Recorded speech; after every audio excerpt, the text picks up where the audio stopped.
Hello everyone, कैसे हैं आप? उम्मीद करता हूँ खैरियत से होंगे। आज की वीडियो के अंदर हम लोकल और ग्लोबल वेरिएबल जो हैं उनके बारे में देखना है कि लोकल वेरिएबल क्या है, ग्लोबल वेरिएबल क्या है। लोकल वेरिएबल असल में जो है वो वेरिएबल होते हैं जो फंक्शन के अंदर लिखे जाते हैं। इन्हें हम ऑटोमेटिक वेरिएबल भी कहते हैं। ठीक है, इसका सिंटैक्स कुछ यूँ होता है कि सबसे पहले ऑटो, फिर डाटा टाइप और फिर आइडेंटिफायर। ऑटो जो है वो ऑटोमेटिक को शो करता है। ये ऑप्शनल होता है, हम चाहें तो इस्तेमाल करें या ना करें। उसके बाद डाटा टाइप, ये बताती है कि वेरिएबल की कौन सी डाटा टाइप है। उसके बाद आइडेंटिफायर जो है वो बताता है वेरिएबल का नेम वगैरह की इन्फॉर्मेशन देता है। वो एरिया जहाँ तक इसे एक्सेस किया जाता है वो इसका स्कोप कहलाता है। मतलब ये जिस फंक्शन के अंदर इस्तेमाल हुआ है उस फंक्शन के अंदर रहते हुए ही इस्तेमाल हो सकता है। जिस फंक्शन के अंदर इसको डिक्लेयर किया गया है वहीं पर इसको इस्तेमाल भी किया जा सकता है। अगर हम उसके अलावा किसी जगह से इसको एक्सेस करने की कोशिश करेंगे तो कंपाइलर जो है वो हमें सिंटैक्स एरर दे देगा। जब कंट्रोल वहाँ पर आता है जहाँ जिस फंक्शन के अंदर इसको डिक्लेयर किया होता है तो ये फिर इसका लाइफ टाइम स्टार्ट हो जाता है। जब वो फंक्शन एग्जीक्यूट कर जाता है तो ये वेरिएबल डिस्ट्रॉय हो जाता है, इसकी वैल्यू भी डिस्ट्रॉय हो जाती है। मतलब इसकी वैल्यू को हम फिर एक्सेस नहीं कर सकते जब ये फंक्शन एग्जीक्यूट हो जाता है।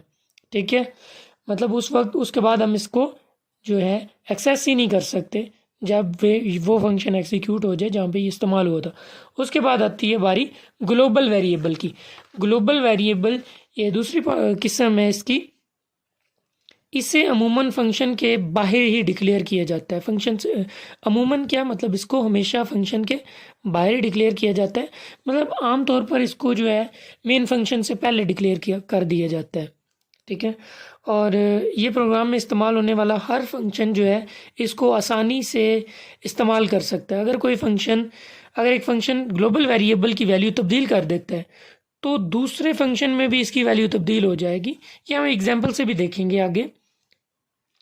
ग्लोबल वेरिएबल चूंकि मेन फंक्शन से पहले डिक्लेयर किए जाते हैं इसलिए इसे प्रोग्राम में मौजूद किसी भी फंक्शन से एक्सेस किया जा सकता है। मतलब प्रोग्राम से के किसी भी हिस्से से हम इस आसानी इस तक रसाई हासिल कर सकते हैं।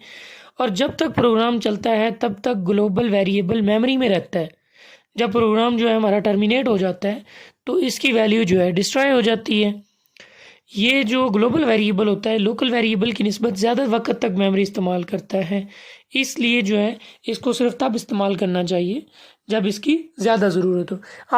अब हम एक छोटा सा प्रोग्राम बनाएंगे, उसके ज़रिए हम देखेंगे कि जो है इसके अंदर हम कैसे इस्तेमाल करते हैं। तो सबसे पहले हम एक वेरिएबल ले लेते हैं जी के नाम का। इंट जी के नाम से एक वेरिएबल ले लेते हैं। उसके बाद हम एक फंक्शन बना लेते हैं वॉइड फन के नाम से। रिटर्न टाइप कोई नहीं होनी, इसलिए मैंने यहाँ पे इसको खाली छोड़ दिया। आप वॉइड भी यूज़ कर सकते हैं, ना भी करें तो इतना इशू नहीं है। उसके बाद मेन फंक्शन के अंदर ये रिटर्न ज़ीरो को हटा देते हैं क्योंकि इसने कोई वैल्यू तो रिटर्न करनी नहीं है, इसलिए हम इसको रिमूव कर देते हैं।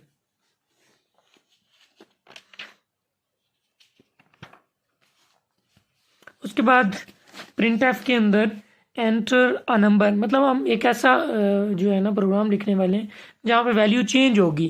फंक्शन कॉल होने से पहले अलग वैल्यू होगी, फंक्शन कॉल होने के बाद अलग वैल्यू होगी। तो देखते हैं। उसके बाद स्कैन एफ करवा लेते हैं %d और यहाँ पे कॉमा लगा के %g, मतलब जो हमने वेरिएबल लिया है जी के नाम से उसके अंदर इसकी वैल्यू स्टोर हो जाएगी। प्रिंट एफ के अंदर वैल्यू जो है बिफोर फंक्शन कॉल होने से पहले जो है जो इसकी वैल्यू है, यहाँ पे हमने मिस्टेक कर दी थी, जी की बजाय एस लिख दिया था। Value of G before calling function, मतलब फंक्शन कॉल होने से पहले जो है जी की वैल्यू क्या है वो तो हम यूज़र इंटर करेंगे ना। फंक्शन कॉल होने से पहले जो भी उसकी वैल्यू होगी वो जो है स्क्रीन पर शो करवा दो कि फंक्शन कॉल होने से पहले जो है जी की वैल्यू जो भी है वो स्क्रीन पर शो करवा दो। उसके बाद हम क्या करने वाले हैं, फंक्शन कॉल कर लेते हैं। जो हमने फंक्शन ऊपर बनाया फन के नाम से उसको कॉल कर लिया। उसके बाद प्रिंट एफ यूज़ किया। प्रिंट एफ के अंदर हमने जो लिखा कि वैल्यू बिफोर, पहले हमने बिफोर लिखा था, अब value of G after function, मतलब आफ्टर फंक्शन कॉल। जब फंक्शन कॉल हो जाए तो उसकी वैल्यू कौन सी होनी चाहिए वो स्क्रीन के ऊपर प्रिंट करवा दो, जो भी वो वैल्यू है, ठीक है। तो उसके बाद हम क्या करने वाले हैं, तो यहाँ पे सेमीकोलन, और उसके बाद हम मेन फंक्शन से बाहर आ जाते हैं। उसके बाद हम जो ऊपर हमने फंक्शन बनाया था उसको यहाँ पे पैरामीटर्स और उसको डिक्लेयर करते हैं, यहाँ पे उसको यूज़ करते हैं, उसकी बॉडी बनाते हैं। यहाँ पे g इज इक्वल टू जी स्टेरिस 2, मतलब जो भी g की वैल्यू है उसको 2 से मल्टीप्लाई कर दो। जब ये होगा तो वैल्यू जो है ऑटोमेटिकली जो है वो दोबारा उसकी चेंज हो जाएगी। मैंने यही बात की थी कि ग्लोबल वेरिएबल की वैल्यू जब एक फंक्शन में चेंज होती है तो दूसरे में ऑटोमेटिकली चेंज हो जाती है।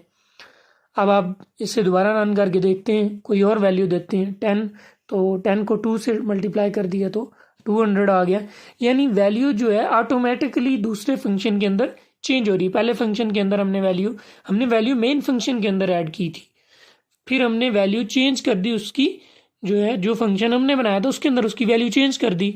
तो जब हमने वैल्यू चेंज की वो वैल्यू जो है ऑटोमेटिकली मेन फंक्शन के अंदर भी चेंज हो गई है।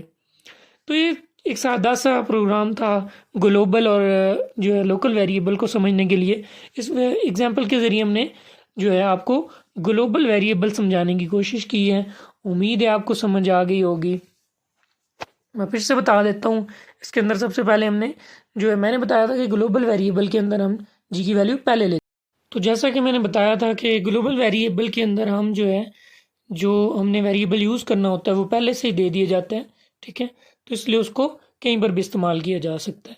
तो ये था हमारा ग्लोबल और लोकल वेरिएबल। मिलते हैं किसी नेक्स्ट वीडियो में। अपना बहुत सारा ख्याल रखिए, हमें दुआ में